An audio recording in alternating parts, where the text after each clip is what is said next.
While the Galaxy S26 Ultra may not seem that impressive on paper, there are a bunch of helpful upgrades hiding beneath the surface. Whether you are looking for improvements to AI, better camera quality, faster charging, or just better overall security, the Galaxy S26 Ultra should have something for you. If you are wondering where most of Samsung's effort went with this year's flagship, look no further than the Samsung Galaxy S26 Ultra. While you may not notice much differences at a glance, there are plenty of upgrades this year, especially underneath the surface. Samsung has done a lot of tinkering with the phone, making it thinner and lighter than the last year's model, all while offering improvements to staple hardware like the display, vapor chamber, and camera. But there is also been emphasis on making your phone easier and simpler to use, with a little bit of help from AI, of course. Updates to Bixby let the AI act as a device agent capable of understanding and controlling your device. So if you are not sure how to use specific features, Bixby can fill in as a middleman. Photo Assist also lets you edit all your photos and videos using prompts rather than being forced to do it all manually.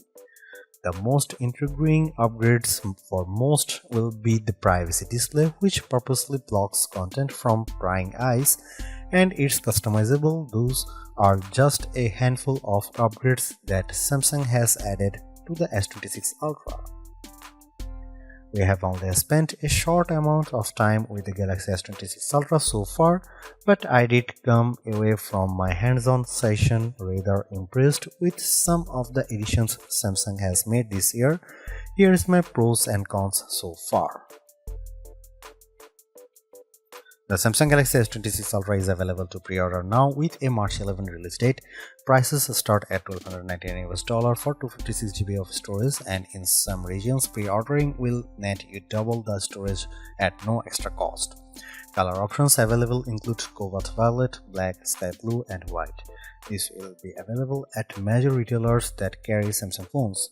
Samsung's online store will also have two exclusive color options, pink gold and silver shadow. Samsung Care Plus has also been upgraded to include coverage for device theft and loss, unlimited repairs, and worldwide coverage. Samsung has confirmed it will also be able to use Knox security to remotely lock down and block any missing devices. The Samsung Galaxy S26 Ultra retains much of the same design language of the Galaxy S25 Ultra, but it rounds off the corners more, so it has a more unified look with the rest of the S26 lineup. Samsung also ditched the protruding camera glasses on the back cover in favor of a Galaxy Z Fold 7 inspired camera bump. I'll admit I did like the old design, but the new translucent camera deco looks fairly smart, even if it does mean there is a little more of a camera bump. Once again, Samsung has made the Galaxy S26 Ultra thinner and lighter than its predecessor. So you have a phone measuring 6.44 by 3.07 by 0.31 inches and weighing 7.55 ounces. That's a 0.01 inches and 0.4 ounces of difference compared to the Galaxy S25 Ultra, and while the difference isn't going to be immediately noticeable, it ensures the phone remains comfortable and easy to carry. The 6.9-inch OLED display is mostly unchanged in terms of the core space. We have the same 6.9-inch display offering QHD Plus resolution, a 1 to 120Hz refresh rate, and the super durable Gorilla Glass Armor 2. Samsung has confirmed that ProScaler has made a comeback with updated algorithms and technology, which is supposed to make the screen sharper and more vivid while enhancing finer details and offering 4 times the number of colors. The display also comes with a new anti-reflective coating to reduce glare from bright lights. While this is successful, during my time with the phone, the brightest lights in the room were still visible, albeit with a rainbow-like light scattering effect. Samsung has added an optional privacy display to protect sensitive information on your screen. This sounds a bit strange at first, but it's honestly very impressive in action. The mode can be toggled on manually or set up to turn on automatically when sensitive information may be on a screen. The Galaxy S26 Ultra then switches off the viewing angles from every direction except head-on, preventing bystanders from seeing what's on screen. The default mode doesn't block off everything, and if you look closely, you can still see some elements on screen, which is where the maximum privacy protection option comes in. During my time with the Galaxy S26 Ultra, it managed to black out everything that would otherwise be visible from the side. Frankly, this is the kind of feature other phones should steal. It wouldn't be a new Galaxy phone without additions to Galaxy AI, and according to Samsung, artificial intelligence is one of the main tenets of this year's devices. In fact, from the sounds of things, Samsung is pushing AI into all corners of the phone. One of the big changes is that Bixby is taking on a role as an AI agent with the ability to control and understand your phone. The idea here is that Bixby becomes a teacher, helping you learn and understand how your phone works, aided by more advanced large language models and conversational capabilities. You just need to know what you want done, and Bixby will be able to handle it for you. That includes searching the web. Galaxy AI also powers even more editing and sharing options, including the new photo assist feature. Like Google Pixel 10's conversational editing, this allows you to make changes to your photos using prompts. The results are surprisingly impressive and a little unnerving as a result. Prompts can also be used in the Creative Studio app to make certain kinds of content in multiple styles, including stickers, greeting cards, invitations, and wallpapers. The biggest new feature is arguably the new Now Nudge feature. We haven't had a chance to test these out for ourselves yet, but Samsung promises that it will be more proactive than the Now Brief and Now Bar.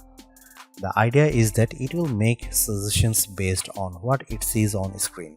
It also offers the ability to ask questions and look across your entire phone at the push of a button.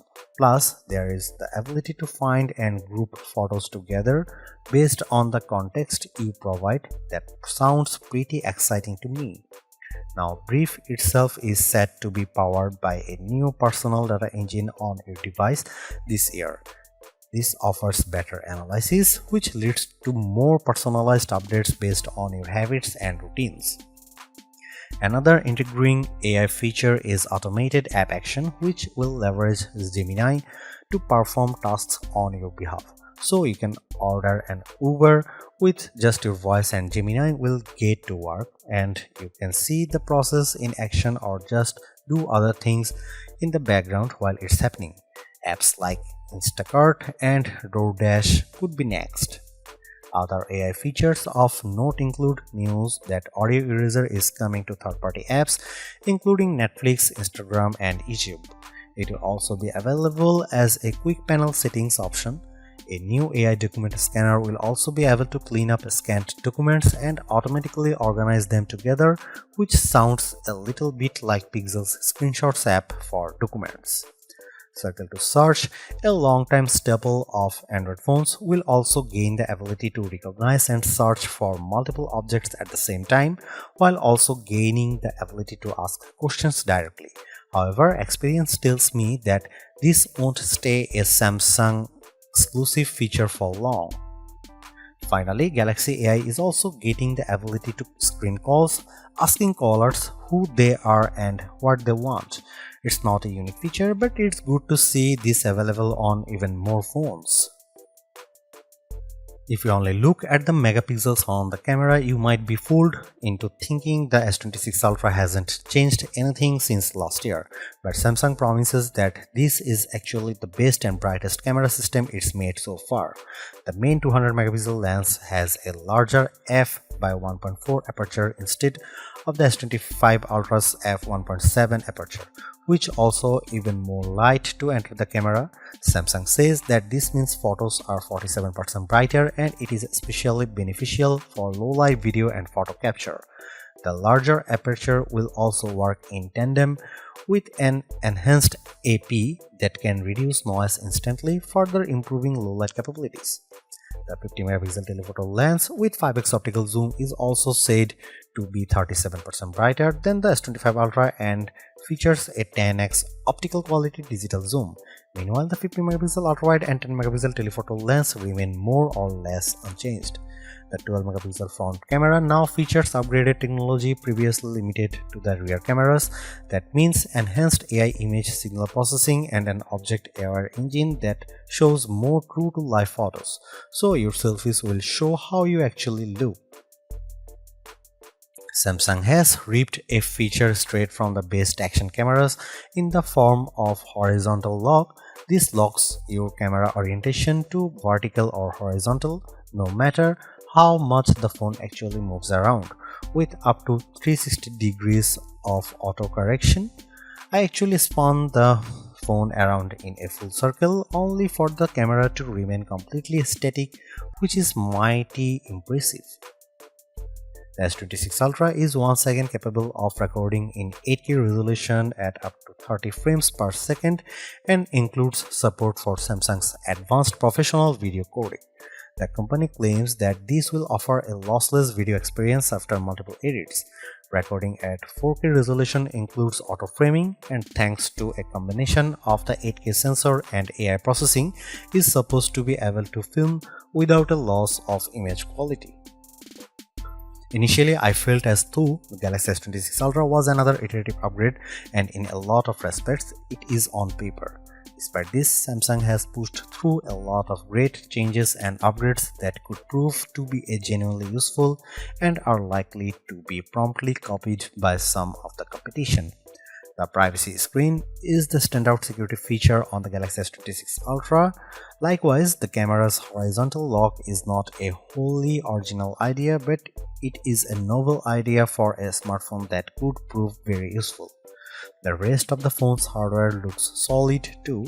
We have got a potentially major performance boost from the new Snapdragon 8 Elite Gen 5 for Galaxy, and the larger camera aperture should offer major improvements to photo quality, especially in low light conditions.